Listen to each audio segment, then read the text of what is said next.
Hey everyone, welcome to the Wrestling Experience. where we're extremely disappointed that Drew McIntyre wasn't on this week's episode of Raw. Can you blame Adam Pearce for making that stumble? Like he got his ass kicked. He had a little bump on his head or something. It's just I know, but it made me laugh so hard when he said that. yeah, I don't know, it was hilarious. I wrote it down. It was amazing. But hey, I'm Jess, I'm Johnny. I also wrote it down. and we are here to recap Monday Night Raw. And I thought, like overall, if you kind of think about it, it was a fairly good episode. But let's jump into the ring because we have the victorious Team Raw members and Adam Pearce in the ring. And basically, Adam Pearce kind of talks about, Drew McIntyre winning his title last week, how Raw has been, like, basically firing on all gears.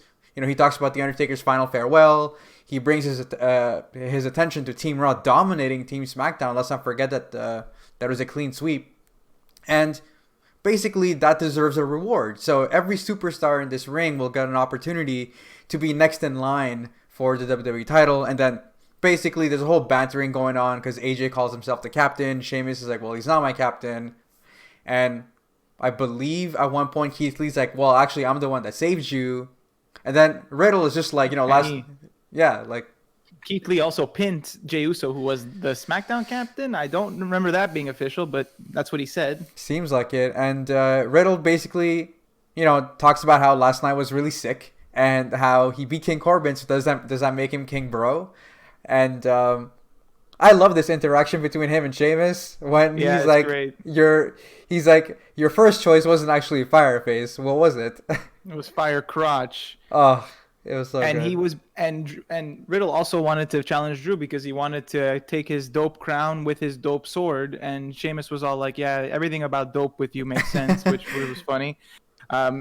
Drew gave Sheamus gave props to Drew for winning the title too, which was something that was said earlier. But here's where it gets weird. Pierce basically goes, okay, and Braun, last but not least, here's make your stake. But Braun, I don't think he understands English because he gets really mad. What do you mean I'm least? What does that mean? And he's furious, and he's like, you just better give me a title shot. He's grabbing Adam Pearce. He's like shaking him around. You can see Pearce trying to calm down Strowman. It doesn't work. It ends with a huge headbutt, and Pearce goes down. Yeah. And the best part was you hear AJ say, hey, Pearce, are you okay, buddy? Which I thought was hilarious because he just really wants to pander for that title shot. Of course. And I know I said that I would be sad that this whole Team Raw thing would be over post-Survivor Series, but it was nice that we got another segment with them. This was a strong opening segment for Raw. Yeah, and exactly. And obviously, like, yes, they're not a team anymore, but there's still these stories that are interwoven and whatever. And we'll see that basically throughout the night. But if we move on to our next segment, we actually see an earlier clip backstage of the New Day and the Hurt Business. And, they basically talk about the prestige of the tag titles and basically how they've kind of lost that. And, the New Day actually bring up the fact that they won against them last week. And Cedric is really pissed. He talks about how he's been sitting on the sidelines while people like you have been cosplaying and playing video games. And that the championships belong to us. And New Day agree. And yeah, he really let Woods have it there. He was all in his face. For sure, and basically that's what we have up next. We have the New Day facing the Hurt Business. It wasn't as good as last week at all. In my opinion, I thought that the match last week was excellent. Like, this one was good, but like it just wasn't as good as the one that we got last week. But essentially, it was kind of divided in two parts. Like, the first part, the Hurt Business is really aggressive, and basically, I think what happens is that Kofi gets dragged like outside and he's hurting, and the referee just kind of makes a quick count because they're fighting outside, and basically it's a double count out. And it was a very awkward double count out. And yeah, that was the first half. Yeah. MVP, very smart businessman. He's saying, hey, you guys, we should restart the match. We can't go out like this. The New Day, apparently, this was their day off. That's what they were saying. And I don't really know how Monday could be their day off if they're Raw superstars. But MVP was insisting, like, you don't want to go out this way. And they kind of restart the match, and Kofi's getting beat up, and they're working the leg, and like the Hurt Business is in firm control, but New Day's able to win with a roll up in the end, which was kind of like, okay, sure, would have been cool to see a title change here, I think, but yeah, I think so. I think it might be coming, but it's gonna take a little while. But I'm happy that they're taking their time with it. But yeah, like I just feel like the way that it ended with Kofi just being demolished the whole match. I just wish that there was a better And there was finish. a surprising like heel tendencies from the New Day that we saw Yeah. continue from Sunday, which was interesting. Like they were Woods in particular was like talking trash and was cocky. So that was interesting to see. Yeah. So now we are gonna have like a The triple, basically like the lots, triple Adam Pearce. but essentially like lots of backstage segments. So first we have Adam Pearce who comes out of the trainer's room, you know, and he talks about how it is what it is. Braun actually got escorted out of the building, and he's about to make his announcement, but Lashley cuts him off, and he has some sort of proposition for him. He also says that if it was up to him, Strowman would be fired. That's a good point. And back from the break, Adam is about to make his announcement yet again, but Randy Orton is here, and he wants to have a talk with Adam Pearce, and I'm like, poor Pearce, he's having a really busy night. Yeah, he was talking about Lashley's good idea, but he didn't really get a chance to because Orton appeared, and then we cut. And we are going to get another Adam Pearce segment, but before that, we get a Lana backstage segment. So the sole survivor gets an interview, and she's asked if she, wants to follow in the men's footsteps and like get a title shot, like how all 5 of the Team Raw guys are competing. And she's like, well, I'm just so happy to be the sole survivor. I didn't even think of that. Asuka's a great competitor. She's just happy that she was able to be the sole survivor. And then we get back to Adam Pearce again, where he says Drew McIntyre, and we basically at that point like we couldn't stop laughing here. But we know that we're gonna get more qualifying matches tonight to see who's going to be number 1 contender. So we know that we had Riddle versus Sheamus. We're getting Lashley versus Lee, and we're getting Randy Orton versus AJ Styles. All the winners of those matches will be in a triple threat next week, and the winner of that will face Drew McIntyre. I have an idea who might win last week, but actually not last week, but next week. But I guess I'll ask that to you at the very end. But we do have our first qualifying match. We have Riddle versus Fireface. And Fire Crotch. And for the time given, I thought it was a really, really good match between these two hard hitters. So if you wanted to break it down, essentially a slow pace to start with Sheamus hitting his 10 beats to the chest, and then he actually sucker punches Riddle. He then follows that with an Alabama Slam on Riddle, and he spends the next few minutes keeping the pace extremely slow. However, Matt Riddle lands on his feet, his bare feet, and towards the end of the match, towards the end of the match, both of them are actually really worn out, and they're throwing these tired fists at each other. Again, I like how they kicked each other's ass, and Sheamus starts taunting and trash talking Matt Riddle. He puts on the Irish leaf clover, and Riddle kind of manages to contort his body and escape, and he puts Sheamus off balance for a roll-up for the win. So, was it a really convincing victory from Matt Riddle? No, but it puts them both on the same platform. You know what I mean? Like they're both like on equal footing, and either one of them could have won, and just Matt Riddle got the best of him. Yeah, it was a nice way to book the match, but like neither one looks like the winner doesn't look strong going into their match, which is the only thing, while as the loser doesn't look super weak. So it's a trade-off. I did like the white noise from the second rope. Just wanted to mention that they had a really good match. This was not their best one. They've had the qualifier was probably better for Survivor Series, but this was still a good match, and they delivered. Yeah, absolutely. So now we have Lana who's backstage, and Asuka actually comes across, and she said that she heard that Lana wants a title opportunity, and she heard wrong apparently, because Lana didn't actually want one, but she's gonna get one anyway, right? Yeah, exactly. She's like, listen, you might actually walk out Raw Women's Champion, and Lana's really surprised at first, but then she smiles, so that's great for Lana. Yeah. Now another tragedy in the Firefly Funhouse. Yeah. Oh boy. This episode. We do have a new character though in the Firefly Funhouse. Yeah, the new episode's about friendship, and it's the friendship frog that Bray says, friends will just stab you in the back, and then there's flashbacks of Orton burning down the funhouse, and they talk about Nikki Cross, but then there's friendship frog, and he's like, I believe that friendship lasts forever, and unfortunately, Bray has an idea, and he says, hey, how about Alexa, you show friendship frog what she's going to do to Nikki tonight, and they basically kill him. Oh yeah. And then there's a tribute to him, and that's it. Poor friendship frog. Can I just say that tribute was really hilarious? Like, I thought it was so funny. Like, we got to see a quote from him where it says, always eat what bugs you. And there's also one where basically we see his graduation. I just thought it was pretty funny. They have a moment of silence and they start laughing. My God. For like that trip, like there was 2 tributes tonight, the tribute to The Undertaker and the tribute to the Friendship Frog. And I'm not sure which one was better, to be honest. I was just about to say that. I'm going to give the nod to the Friendship Frog, but let's basically move on to our next match. We have Asuka versus Lana. Before the match even begins, out comes Shayna and Nia, so you knew that something was going to happen, that it was going to be clean or whatever. And that's basically what happened.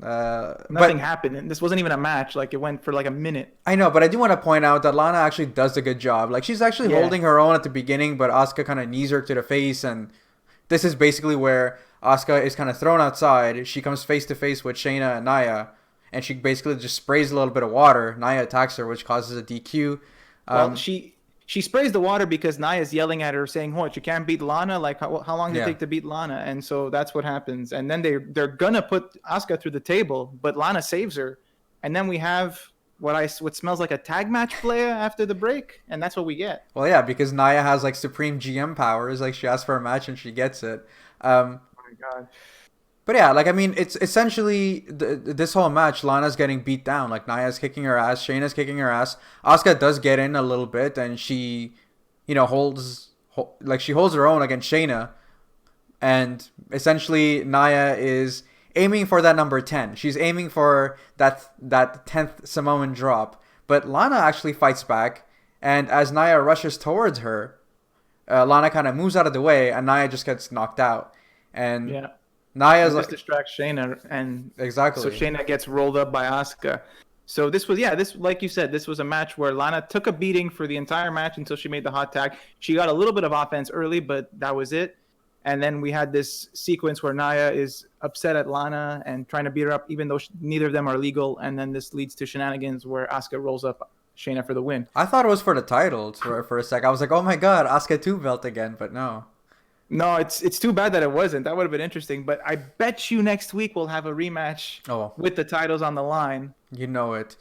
So now, I thought this was really good. I think MVP almost corpsed also at this point because it's a super hilarious backstage segment between Riddle and MVP. Like, he talks about Keith Lee versus Bobby Lashley, and then he kind of switches topics because, MVP is all about business ventures, and he talks about how everyone likes pizza and everyone likes yogurt.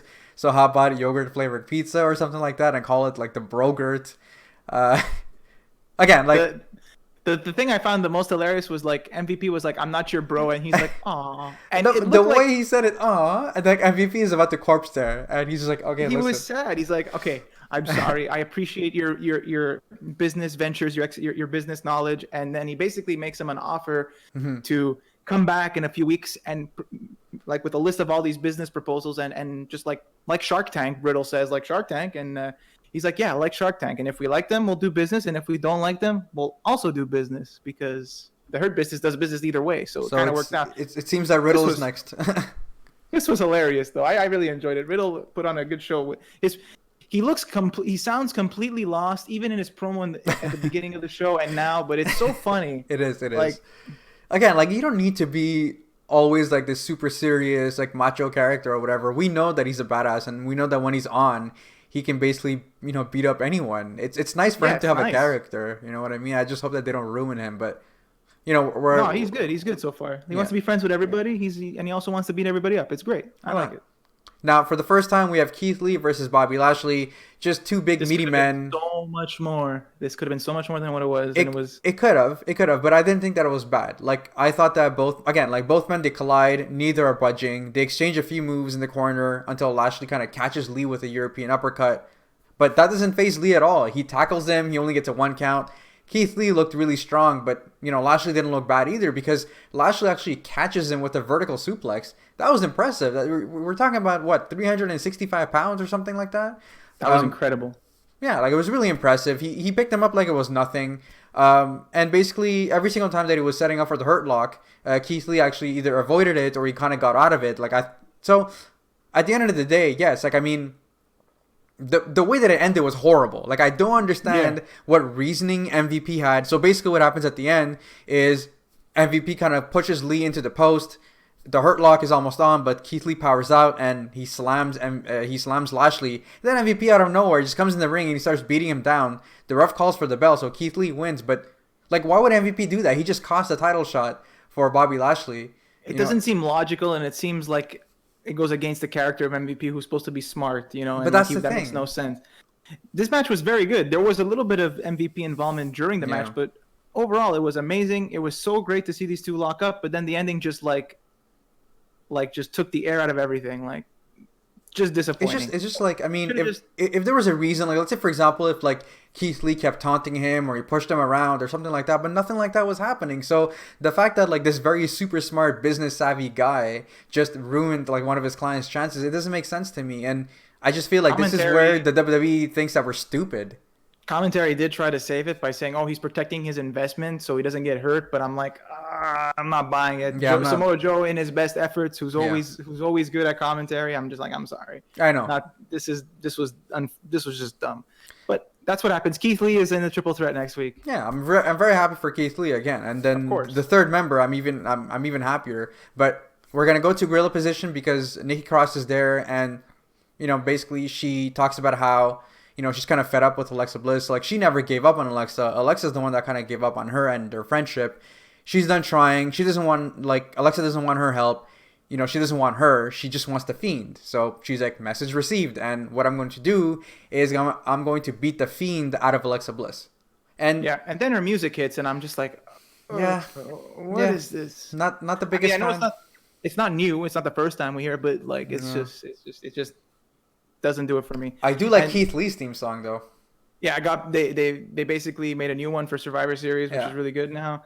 So this match between Nikki and Alexa it's all right. I mean, Alexa plays the whole chase me around, I want to play, not taking it seriously and getting the best of Nikki early on until Nikki starts taking over, and then it starts to break down where it's a lot of good like character development where it's like Alexa Bliss is like snapping into reality and she's like no longer under the influence of the Fiend, and she's like, where am I, freaking out, she's crying. She did an excellent job, man. And she did a great job, and Nikki stopped the assault. She like picked her up, they hugged, but what do you think happened? She trips her, knocks her out, and picks up the win with a huge smile on her face, and the act is over. Yeah. It was very well done. It was super good acting by Alexa. I mean, just pretty good stuff. The match was okay, though. Can't give it more than that. No, exactly. I mean, essentially the whole point of the match was Nikki's frustrated. She's unleashing her frustration on Alexa, who takes the beating, and she keeps smiling and laughing until she snaps out of it, and then she kind of crosses Nikki Cross. But yeah, I personally think that Alexa Bliss did an incredible job. I think the acting was basically surreal. I think it was really, really good, and I'm actually looking forward to more and more. And that's basically what I want. Like, I mean, even if the match isn't great, the story was right, and I kind of want more. And I can't wait for next week's episode of Raw. Like I said, even though the match wasn't super great, like, I mean, this was a great like development, and it was an interesting take in the story. So yeah, totally on board. So we're gonna move on to our main event. We have Randy Orton versus AJ Styles. Randy's in WrestleMania caliber, as they said like 7 times tonight. Well, Randy's in full control of the match at the beginning, and he actually hits AJ Styles with a thumb to the eye, and I'm like, how come the referee didn't call that? Because that's an illegal move. He takes the action outside. He drags him towards Omos, who actually picks up Styles like it's nothing, and then Styles knees Orton to the face. And I believe at this point, Styles picks him up and he throws him onto the announce table. I think the whole point of the match, I thought the match was really good. AJ got the advantage, Randy Orton hit back. Randy Orton got the advantage, AJ hit back. I remember at one point, this is more towards the end, where Orton is going for an RKO, but actually AJ Styles reverses it and hits the Pele kick. Randy Orton kind of slides outside because he's being smart, right? Like, he slides outside. He slithers out like a snake, yeah. And then we hear the Fiend's music, and the Fiend creepily kind of shows up from under the barricade. And when Randy Orton looks back, the Fiend is gone. How'd they do that? That was crazy. That was beautiful. And then movie magic. Basically, fast forward to the ring, Randy Orton hits his vintage DDT, and he's preparing for the RKO. And then the light kind of fades to black, and when they come back on, we hear the Fiend's music, which is your favorite, right? Oh yeah, I love the screeching. But yeah, this is enough for AJ to pick up the win against Randy Orton. That Fiend distraction, too good to overcome. Yeah, exactly. But I mean, I like the way that it was set up. Like, the Fiend didn't attack him at all, because if he did, that would have been a disqualification. So instead, when the lights went to black and when they came back on. I hope MVP was watching that, so he knows how. If anything, MVP should have attacked Lashley. That would have made more sense.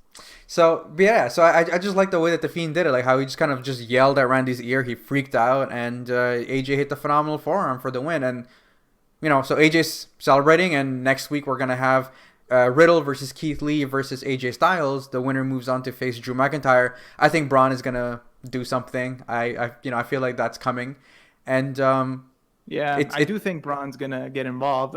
Yeah. But do you actually think it's gonna ruin the match, or do you think we're gonna get like a number one contender? Because I would not be surprised if AJ Styles won this match. Yeah, I was gonna say that, like, Riddle, if everything goes clean, if everything, works out, I think that AJ Styles is gonna win this, unless again Braun does something stupid, but then, Braun is still not in the match. So how is it? Like I don't see him. Unless they add him at the end or something. Yeah, I don't know. He ruins it. Next week is a fatal 4-way or something. Yeah, it could be. It could be. But that's basically how Monday Night Raw ended. Again, solid show as we're talking about it. I don't think that there were any really terrible segments. Again, like the match between Nikki and Alexa was okay, but I guess I understood the story behind it. The one thing that I just didn't like was the whole Keith Lee and Bobby Lashley thing. I understand they wanted to protect them, but there's other ways of doing it. Instead of basically making MVP looking like a chump and just attacking Keith Lee. But besides that, I thought the show was really solid, and for me, it was definitely like an 8.